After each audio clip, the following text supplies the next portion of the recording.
یہ پہلی نشانی ہے کہ اللہ کو وہ بن دیکھے مانتے ہیں. اب دوسری کیا ہے؟ تو اللہ فرماتا ہے وَيُقِيمُونَ الصَّلَاةَ، تقوی والوں کی دوسری نشانی یہ ہے کہ وہ نمازیں قائم کرتے ہیں.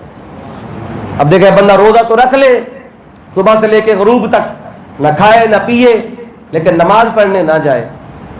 تو تقوی کی دوسری نشانی یہ ہے کہ وہ نماز قائم کرتے ہیں، نماز نہیں چھوڑتے. آج ہمارا حال کیا ہوتا ہے؟ ساری رات بندے جاگتے ہیں، پوچھیں کیوں جاگ رہے ہو؟ کہتے ہیں جی سحری کر کے سونا ہے. سحری کرنے کے لیے بیٹھے ہوئے ہیں، اور جب سحری کر لیں سو جاتے ہیں سارا دن.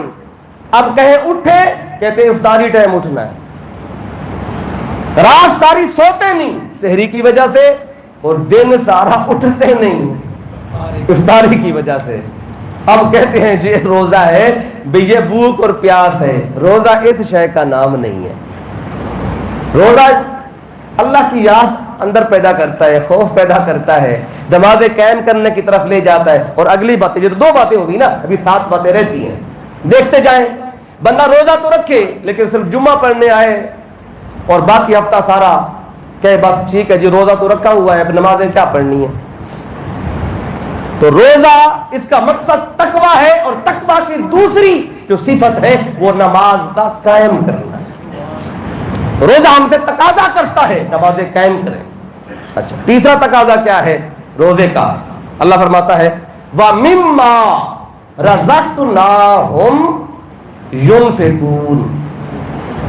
تیسری نشانی اور تقوی کی جو خوبی ہے، جو اللہ صاحب روزہ سے، صائم سے جو اللہ چاہتا ہے، ایک تو اللہ چاہتا ہے مجھے بن دیکھے مان، دوسرا اللہ چاہتا ہے نماز نہ چھوڑ، تیسری چیز اللہ چاہتا ہے جو ہم نے تجھے رزق دیا ہے اس میں سے میری راہ میں خرچ بھی کر. لیکن روزہ خرچ کرانے کی طرف لے کے جاتا ہے. روزہ کہتا ہے اب جو اللہ نے تجھے مال دیا، اللہ نے، اب دیکھیں اللہ نے یہ فرمایا ہی نہیں کہ جو تیرا ہے اس میں سے خرچ کر. اللہ کہتا ہے جو میرا ہے اس میں سے خرچ کر. یہ نہیں فرمایا جو تیرا ہے، جو تو نے کمایا ہے. اب غور کریں اس تیسری بات پہ. جو لوگ خرچ نہیں کرتے، جن کے ہاتھ کھلے نہیں ہیں، تنگ ہیں خرچ کرنے میں، وجہ کیا ہے؟ وہ سمجھتے ہیں جو ہمارے پاس ہے نا وہ ہماری کمائی ہے. کوئی کہتا ہے یہ میری 30 سال کی محنت ہے، کوئی کہتا ہے میں 20 سال میں سعودیہ میں لگا کے آیا، میں دبئی میں لگا کے آیا، میں نے گھر بار چھوڑا، وطن چھوڑا، یہ میرا ہے، میں نے 30 سال لگائے، محنت کی، دن رات ڈیوٹی کی، اوور ٹائم لگایا، میں نے کمایا ہے. جو کہتا ہے میرا ہے پھر اللہ کے نام پہ دیتا بھی نہیں ہے.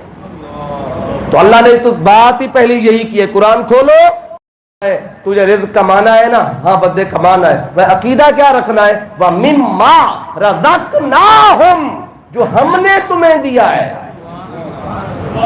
جو ہم نے تمہیں دیا ہے. رب نے کہا ہی نہیں جو تو نے کمایا ہے اس میں سے دے. رب کہتا ہے اے بندے عقیدہ یہ رکھ، جو شے بھی تجھے ملی ہے وہ تیری نہیں، وہ تیرے رب کی ہے. تو صرف اس پر خلیفہ ہے، امین ہے. تیرے پاس میری شے وہ امانت ہے، اور امانت جب بھی امانت دینے والا چاہے واپس لے لے. وہ اللہ فرماتا ہے کہ وَمِمَّا، اور اس میں سے جو رَزَقْنَاهُمْ، جو ہم نے ان تقوی والوں کو دیا ہے، رزق جو دیا ہے، يُنْفِقُونَ، اس میں سے خرچ کرتے ہیں. اب ترتیب دیکھیں قرآن کی. اللہ نے اپنا رزق دینا اس کا ذکر پہلے کیا اور خرچ کرنے کا ذکر بعد میں کیا کہ بندے جو بھی. اب رزق ہے، اب یہ بھی سن لیں، یہاں پر مال کی بات نہیں ہے، پیسے کی بات، جائیداد کی بات نہیں. جو ہم نے تجھے پیسے دیے اس میں سے خرچ کر، پیسوں کی بات ہی نہیں ہے بھائی، بات ہے رزق کی. اب رزق کیا ہے؟ رزق صرف روٹی، کھانا پینا، چاول اور فروٹ اور ان چیزوں کا نام رزق نہیں ہے، بلکہ رزق جو بھی اللہ کی نعمت ہے، جو بھی اللہ کی نعمت ہے وہ رزق ہے. اگر اللہ نے کسی کو اقتدار دیا ہے، اقتدار، تو اقتدار یہ اللہ کا رزق ہے. تو اللہ فرماتا ہے جو ہم نے تجھے رزق دیا اسے اپنے مفاد کے لیے نہیں، میری ذات کے لیے خرچ کر. اگر اللہ نے کسی کو علم دیا، علم بھی رزق ہے، تو اللہ فرماتا ہے وَمِمَّا رَزَقْنَاهُمْ، اے بندے جو ہم نے تجھے علم دیا ہے اس علم کو آگے میرے بندوں پہ خرچ کر۔ اگر کسی کو اللہ نے وقت دیا تو وقت خرچ کرے، علم دیا تو علم خرچ کرے، اگر اللہ نے کسی کو پیسے دیے تو پیسے خرچ کرے۔ اللہ نے بندہ بس یہ دیکھے کہ میرے دامن میں اللہ کی نعمت کون سی ہے۔ سبحان اللہ۔ ایک عقیدہ کیا، والذین یؤمنون بما انزل الیک، اور یہ تقوی والے وہ ہیں جو اس پر ایمان لاتے ہیں اے حبیب جو نازل ہوا، وما انزل من قبلک، جو تجھ سے پہلے نازل ہوا۔ یعنی ہم نے ایمان کس پہ لانا ہے؟ جو مصطفیٰ پر آیا، جو مصطفیٰ سے پہلے آیا۔ مصطفیٰ کے بعد نہ کوئی شے آئی ہے نہ اس پہ ایمان لانا ہے۔ تو یہ چوتھی بات بتا رہی ہے۔ یہ عقیدہ کیا ہے؟ یہ چوتھا نمبر تقویٰ کا، یہ ہے عقیدہ ختم نبوت۔ تو اللہ تعالیٰ تقویٰ والا وہ ہے جو مصطفیٰ کو اللہ کا آخری نبی بھی مانتا ہے، آخری رسول بھی مانتا ہے۔ اور جو بندہ مصطفیٰ کے نبوت پر اور نبوت کے خاتم النبیین پر جو ایمان نہیں رکھتا، قرآن کی روشنی میں وہ متقی نہیں ہے، نہ اس کا روزہ ہے، نہ اس کا تقویٰ ہے، نہ اس کا ایمان ہے، نہ اس کا دین ہے۔ دین اسی کا ہے جو مصطفیٰ کی ختم نبوت پہ ایمان رکھتا ہے، ایمان اسی کا ہے جو مصطفیٰ کو اللہ کا آخری نبی اور رسول پہلے مانتا ہے۔ نعرہ تکبیر، نعرہ رسالت، نعرہ حیدری۔ اب دیکھیں یہ کتنی اہم بات اللہ تعالیٰ نے قرآن کے شروع کرنے میں بتائی ہے۔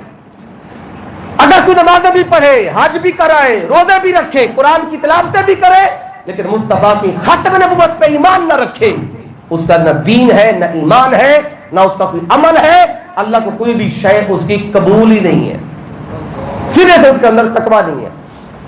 یہ چوتھی بات ہو گئی، یہ بھی عقیدہ ہے۔ پانچویں بات اس آیت میں، آخری بات، پھر میں دوسرے مقام کی طرف بڑھتا ہوں۔